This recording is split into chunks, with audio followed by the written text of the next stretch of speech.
Yes, hello! So yan, nakagawa pa ako ng Kurumi na kitchen and sinamuro. So natuwa si Natalia. So yan po, fuzzy wire lang po siya. Thank you so much. So yan, so gagawa pa ko yan ng kurumi. So kanina, yung nagawa ko ay sinamuro. So ngayon, kurumi naman. So wala tayong black. So purple lang at saka yung white.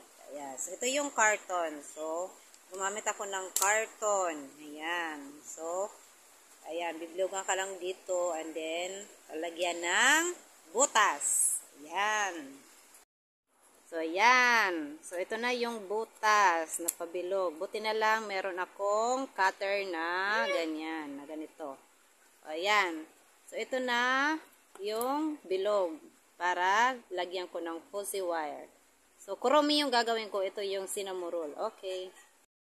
So, ito naman, yun, iraround lang natin yung fuzzy wire.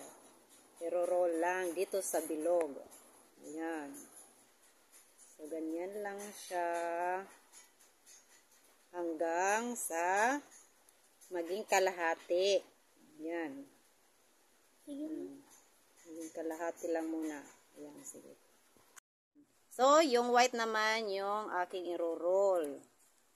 Iro-roll lang siya hanggang sa matabunan na yung carton. Okay. Gagawa naman tayo ng ribbon na ganito. So, pink na lang yung ribbon. So, 4 na fold. Ayan. Pagkatapos, ganyan lang.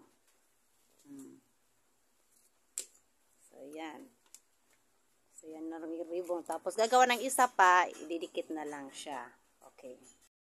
Ito na. So, bali, dinikit ko na yung ribbon. So, magbubuhol tayo ng ribbon. Ayan. Para lalagyan ng, ayan. So, ganyan. And then, ikakat na lang siya. Sobra. Okay. Gagawa naman tayo ng ears ng kurumi. So, ganito yung ears niya. So, ihati. Bali, 1/4 na siya. And then, yan, ano yung dulo. Twist yung dulo. And then, paikot. Para, ganyan. Tapos, yung dulo rin niya. So, ganyan, ano. Tapos, ibubuka naman siya. Para ganyan. Ayan na, pantay na ba? After nito, tatabunan natin yung dito. So, ididikit lang muna.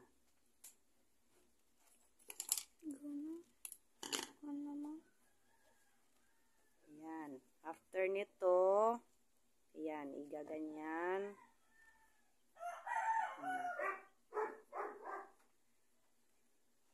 Yan. Go. So, ito na. Sabit ko na yung isang ears. Ayan.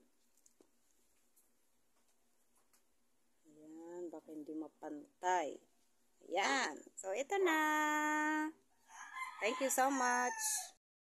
So, ayan po. So, nakagawa pa ako ng sinamurol na kitchen. And then, yung kurumi. So, walang black. So, purple lang. Tsaka white and pink. So, ayan. So, natuwa si Natalia sa kitchen. So, thank you so much.